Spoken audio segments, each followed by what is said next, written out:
Well, this is unexpected. This is a vintage style, Andy Powers designed Taylor guitar. We should have a listen.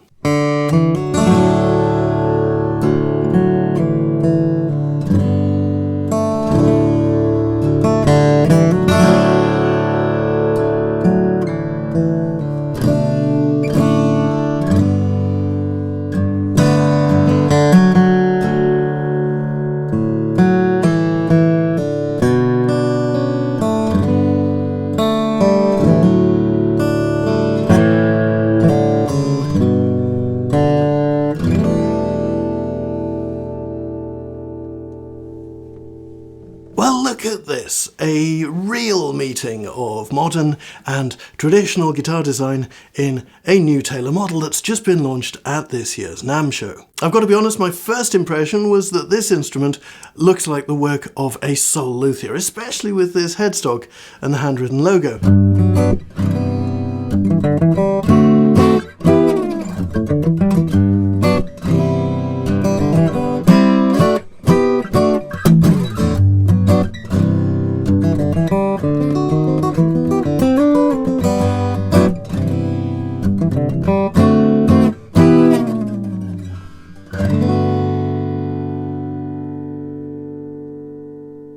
Andy Powers describes this new model as a Super Auditorium, and it is heavily influenced by vintage guitars of the 1930s from companies such as Bacon & Day and Recording King.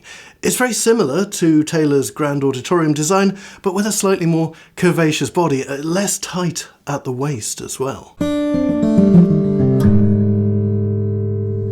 The Taylor Gold Label Super Auditorium, which come to think of it does sound a lot like a 1930s guitar name, is built around a full 25.5 inch scale length with the now ubiquitous Taylor V-Class bracing.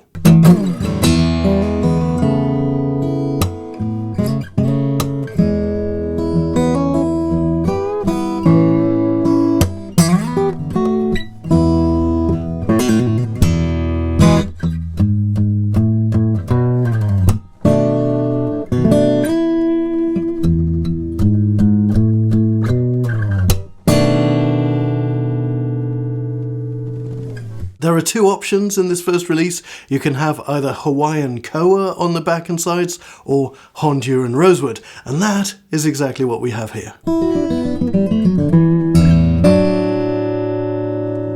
Honduran Rosewood has become increasingly popular with bespoke instrument makers. It often has this light terracotta colour to it that I really enjoy. We've got some nice straight grain, a little bit of sapwood. It's a good looking set. Thankfully, I think we can stop talking about other species of rosewood as substitutes for Brazilian rosewood now. We're past that point in the conversation. What is interesting is that Taylor have used rosewood for the bridge of this guitar too. Very nice.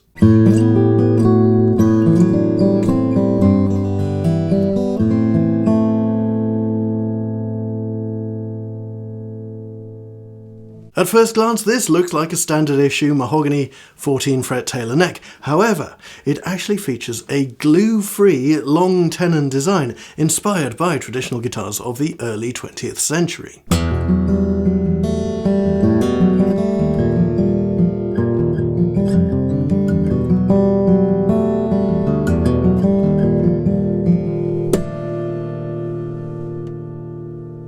Obviously this is a deviation from the Taylor NT neck design of the past 25 years or so, and Taylor claim that this helps energy transfer and increases the bass response of this guitar.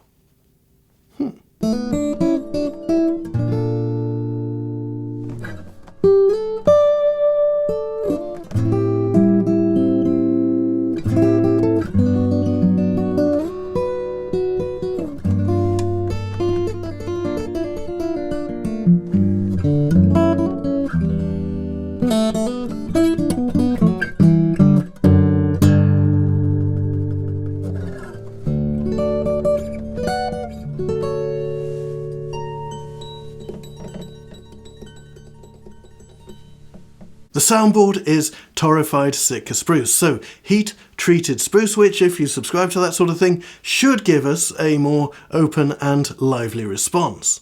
The sort of voice typical of an old played-in guitar.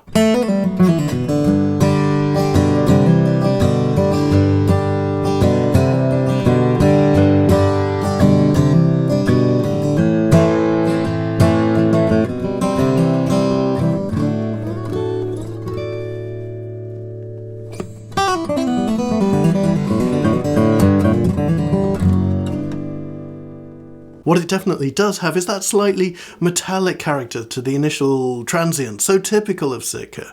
Your choice of pick and how you do your nails will make a real difference here.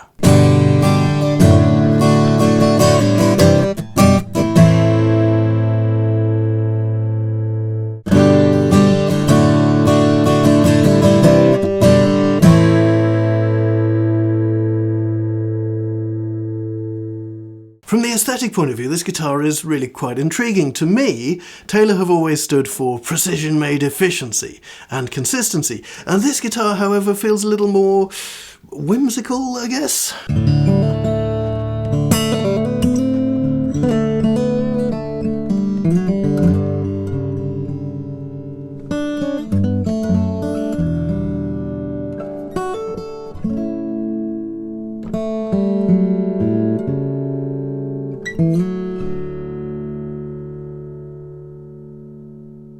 The new continental style inlay, the sunburst, the rosette, the whole look, it feels like a step away from that mass production feel that I associate with Taylor.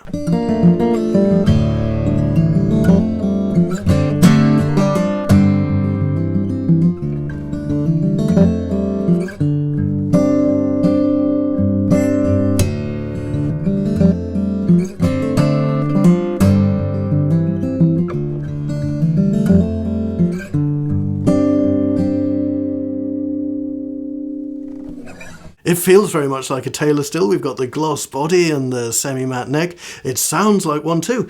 A really good one, to my ears.